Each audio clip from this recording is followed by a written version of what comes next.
Hi everyone, welcome to another session in your Be Ready for the World conference. I hope you're well. My name's Graham, and as you can see today we're going to talk about teaching figurative language in the lower secondary English classroom. A little bit about myself before we get underway. I teach in Newcastle, which is 300 miles north of London, and have done for 24 mainly happy years. And also I'm principal examiner for a couple of exam boards, both national in the UK and international, and happen to be the author of the new editions of the lower secondary English textbooks, which I think should be out round about now.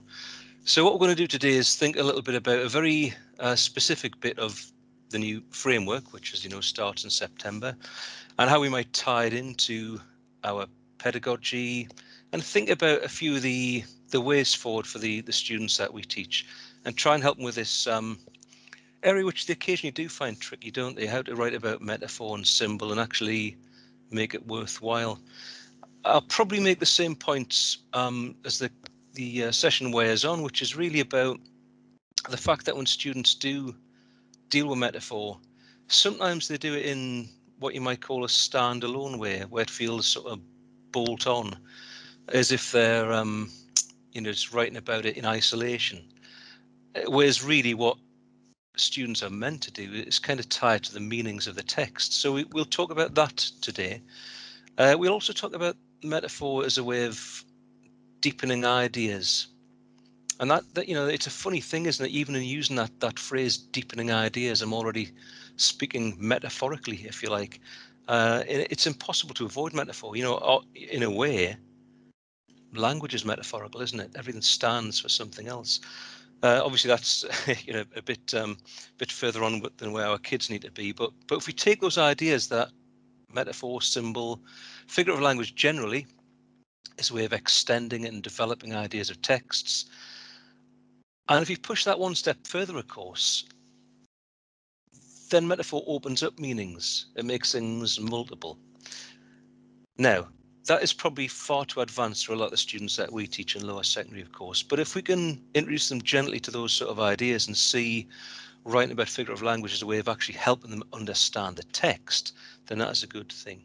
So what we'll do is talk a little bit about those ideas. And I thought probably by the end of the session, in 45 minutes or so, if we talked about those things, that would probably be a successful thing for us. So we will think about how we can help students analyse figurative language. We're not thinking about writing today, but we're thinking about the reading of figurative language.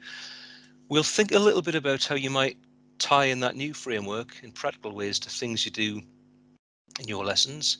I'm going to show you some tasks and bits and pieces from those new course books and show you the direction that we're steering students in. And of course, think about some practical things that we can do, things that you can, take away and use. So let's start by thinking about that framework. Now, it's a very wide framework, isn't it? And of course, one of the challenges you have, and one of the challenges when this book was being put together, this is from stage 7, to think about is how you deal with pre-20th century literature, which of course you've got to. Here's a lovely poem. You might know it. Very, very brief one. Have a quick read of that and we'll talk about it.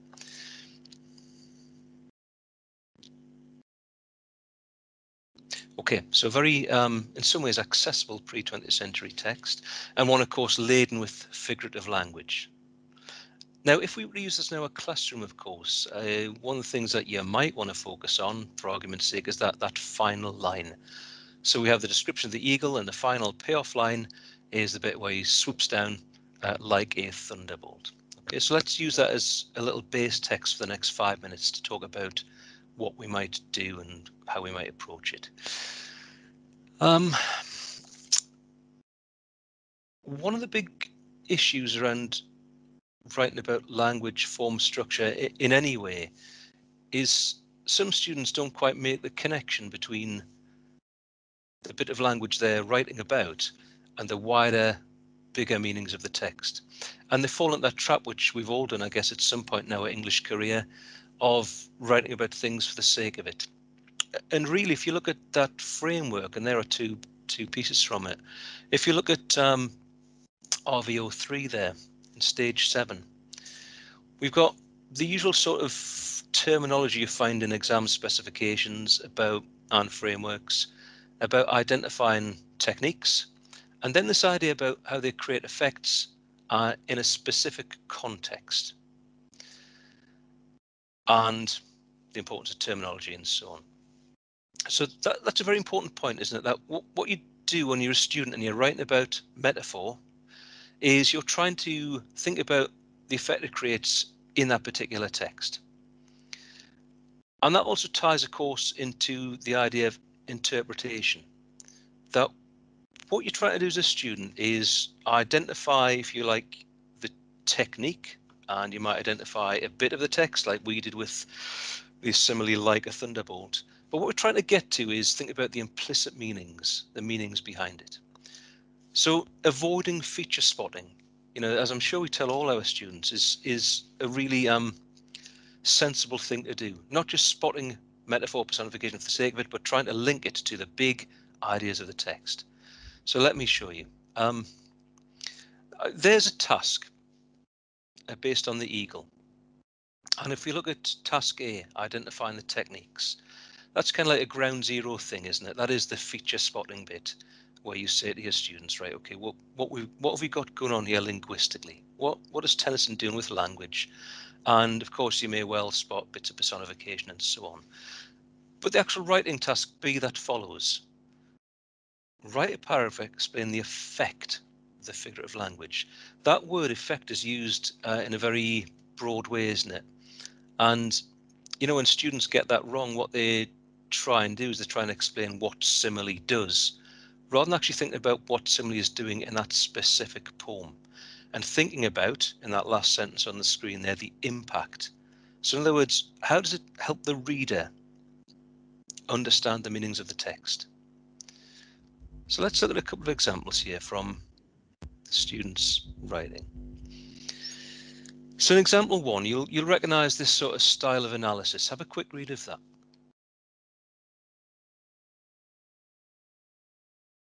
And of course, there's nothing wrong with that, is that it's a fairly competent piece of analysis. That what's happening here is that the simile helps you understand the rapidity of the bird's movement. But let's look at a better example. Have a quick read of that.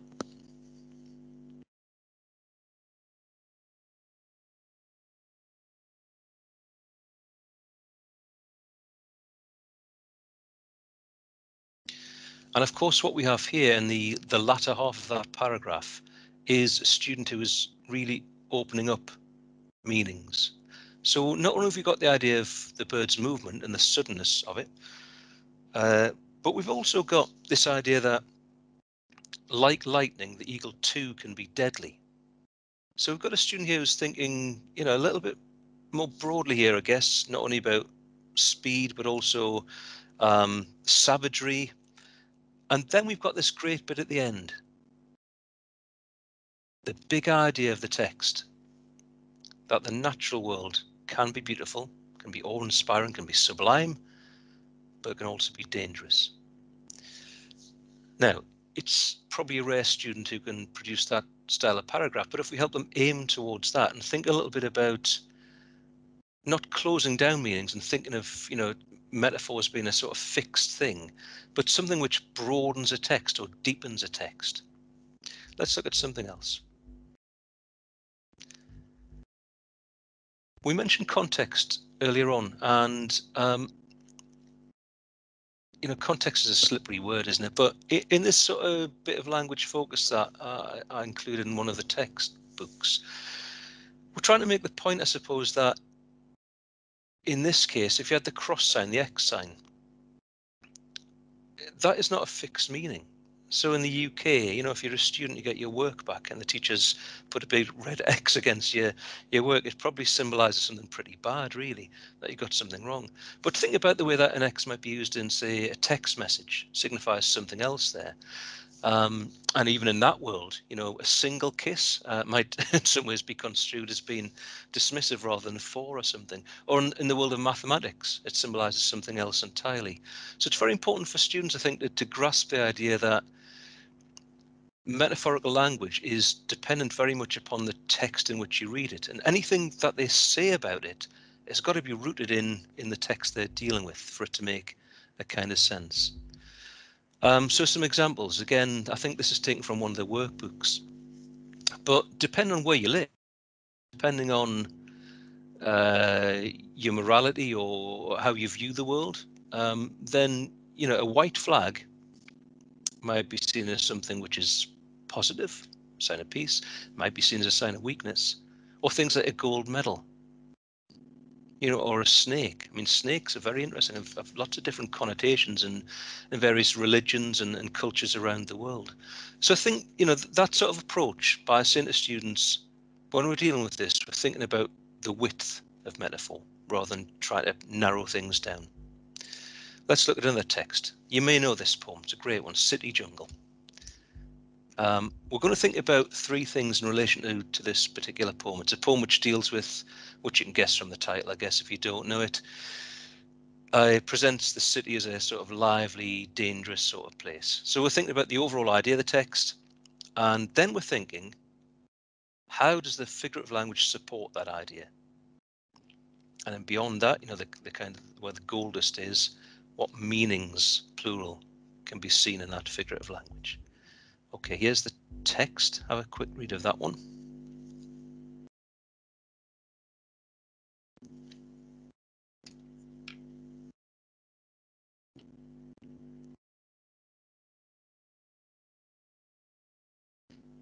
Okay, plenty to go out there. Very nice text, I guess, for those kids in stages 7 and 8, really.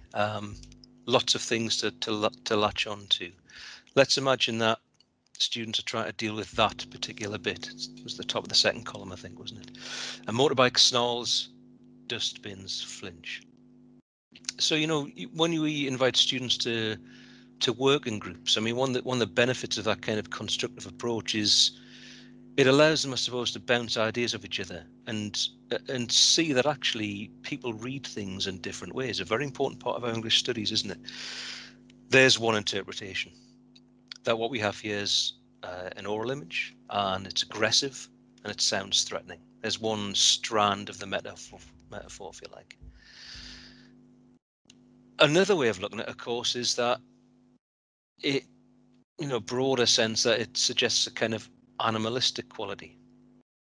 It's aggressive, threatening, but also animalistic quality. And once you start to get into that and you begin to think about what that might imply, it might imply like a sense of impulsiveness or lack of control or a lack of humanity or something driven merely by whatever it feels. So we begin to sort of broaden and extend the metaphorical ideas. A third way to look at it might be to think about what's happening in the last phrase there, dustbins flinch. That idea of sudden movement, or that recoiling in surprise, the moment of horror, or the sense of fear or adversity. And pinning all those things together just from that little bit and thinking about the way metaphor is operating,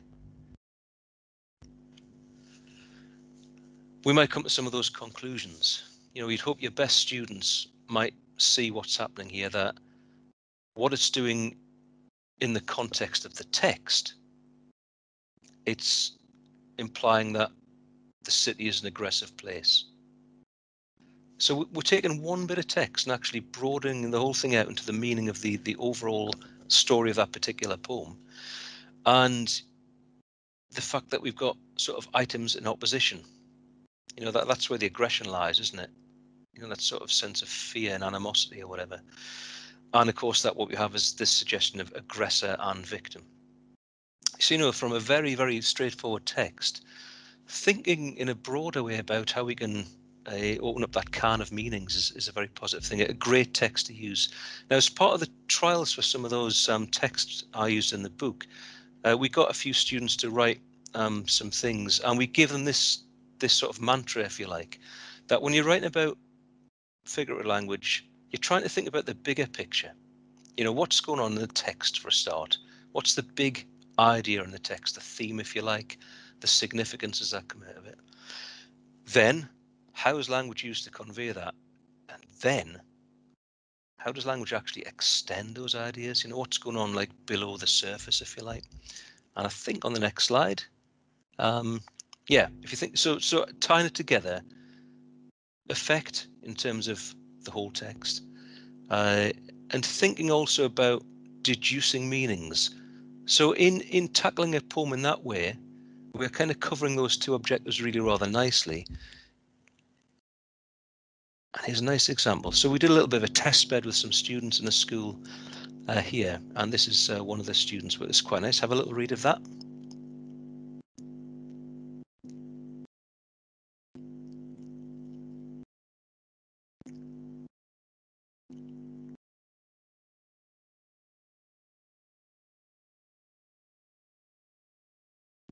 Some really nice bits there, aren't there? And of course, this student, Jenny, has spotted that there's like a feeling of tension running through the poem and threat. And what they've done, of course, kids love formulas, and I think sometimes formulas are dangerous in writing, aren't they? But it helps some students. So you can see what she's done here is identify the overall idea and meaning, then pinned it down to some examples, but then she extends at the end. This idea of aggressors and victims. It's lovely. And that smashing idea about the playfulness of the poem, but that idea of transformation at night time. What a brilliant bit of writing. So there is, metaphor is a great sort of vehicle for kids to write and to really sort of see wider meanings and ideas which are, if you like, below the surface of that particular text. Right, some other things you might be able to use then, some other texts, again, which are available, I guess, online or in those books that are out round about now. We're thinking about cityscapes and landscapes. So another focus, when students get comfortable with metaphor and when they realize that writers often extend and develop metaphors sometimes across a whole text or in a section of text. And you might want to introduce this idea of extended metaphor. Have a look, if you will, at the italicized paragraph in the center there.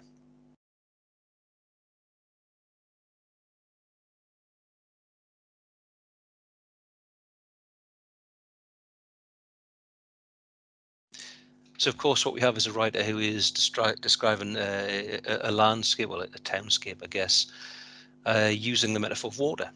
And this idea of heat rippling and people swimming towards them and limbs flailing. Okay, so if we took the idea about a metaphor which might run through a paragraph and what it might imply,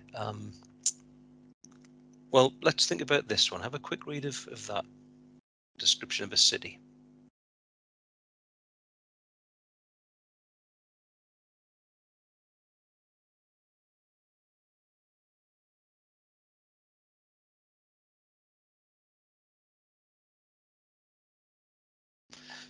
Now, what I like about this in particular is the way that the last sentence clinches it, doesn't it? It has this running metaphor of the city being like a monster or something, like a monster below the city with its tentacles reaching out, and you can feel the heartbeat in the streets. And this idea that somehow the writer or the speaker of the text is the potential victim. So really nice. Now, we're not really talking about writing today. We're talking about reading of metaphor. But what a lovely text for students to imitate and play with, and to take that idea of beginning their writing from the point of view of metaphor. If I was to describe a city, what would I describe it as? And use that as a running sort of idea. Okay.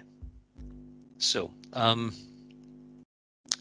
only found this out recently, but this amazingly named town, Coober Pedy, in Australia, lies below the surface. I mean, what a great image that is. Looks kind of like something, out of this world, really. A town where people live below the surface because of the extreme heat. It's some lovely stuff online. Actually, you might seek out some resources about it, which it's a fantastic vehicle for students to write about and be inspired by too.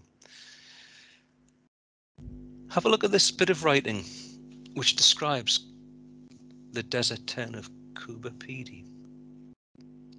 And as you do, think about how the running metaphor works.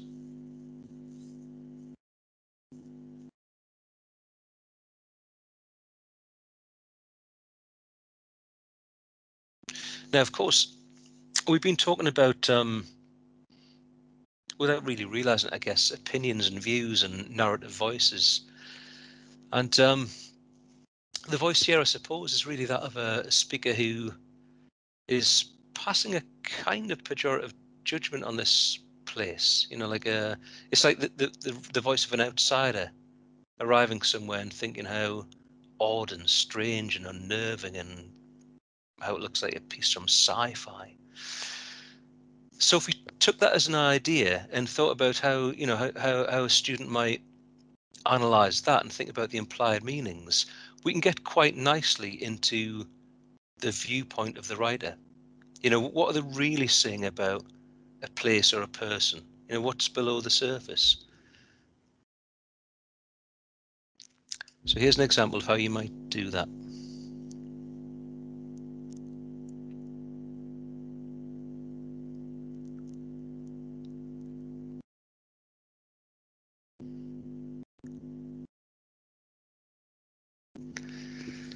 And they have a rather interesting take on what this metaphor is implying, that really, at heart, the writer is somehow suggesting that this town is odd.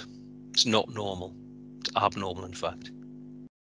And you have this lovely sort of, without, students sometimes find it hard in writing to actually imply things rather than explicitly state them. It's quite a skill, isn't it?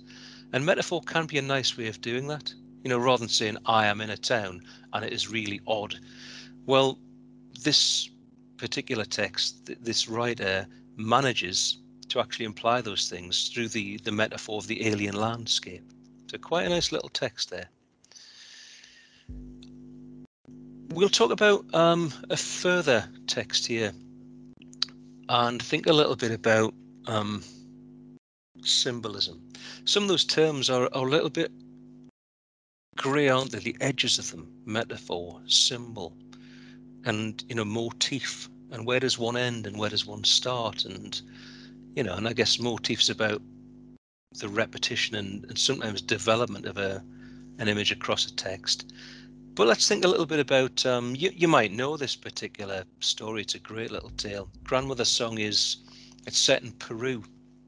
It's a really accessible book, and I think in some ways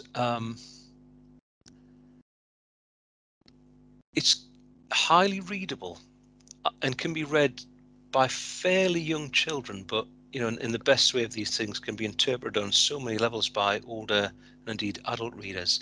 And what it's about is the story of a young girl who lives with her grandmother. So it's a sort of like two sort of central female figures in this text, and the grandmother is nurturing, caring, wise. It's got a great representation of older family members in that text. And of course, what she's trying to do is she's trying to teach her granddaughter how to be more confident. Her grandmother's a really, the granddaughter rather, is a really uncertain, trembling figure through most of that text. And the story, of course, the narrative pattern is about growth. It's one of those books where the wise older female figure encourages and develops and extends the younger female figure, and of course she blossoms at the end. It's that sort of text. Along the way, it's got a pretty tragic set of circumstances, because of course the grandmother passes away at the end of the text, and the whole message about leaving your stamp on the world is there as well. It's a fantastic text, the sort of thing you can probably read in about 20 minutes, but a really useful one. Anyway, round about halfway through that particular text, what happens is the granddaughter is out in the garden, and she comes across a young hummingbird. Have a little read of that extract, and I'll contextualize it in just a moment for you.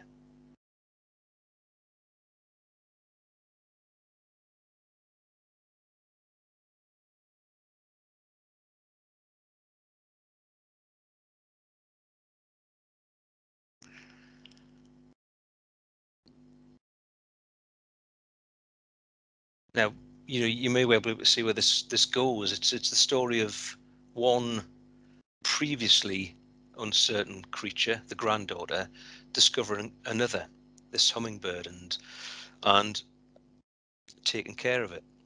And she can feel fluttering wings, and what you see in this moment is a really lovely moment, that the lessons that she's learned from her grandmother are now having themselves felt in the story for the young girl too. So those lessons have been passed on. Now, if we think about what we can do with that, well, we do have the bit of the framework, which again invites us to think about deducing things and inferring things. They're pretty hard skills, aren't they? And think about the implicit meanings. And we also have this other world, this sort of world which isn't really assessed, I guess, which is about the part of speaking and listening.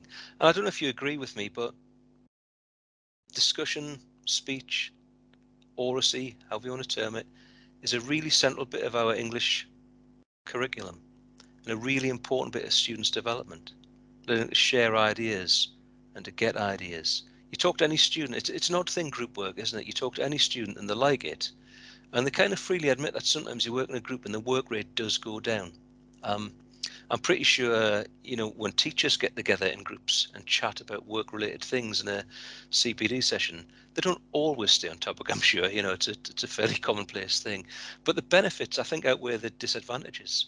And one of the advantages, of course, of that mode of pedagogy is that it encourages students to see that meanings aren't fixed. And that great thing that students realize much later down the line, of course, that where you read a text, when you read it, who you are, your cultural values, your norms, the way you see the world, you actually bring all of that stuff to bear on any text you read. And that's how you make your meaning.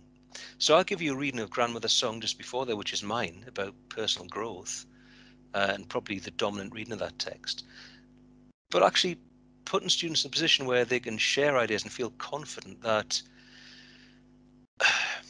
although their view may be divergent, if it's still written in the text, it can be right for them, is a powerful thing. So, one of the ways that you might try and do it, and again, this is from the stage 8 book, I think. Yeah, it is to try and give students that idea that we can have different readings.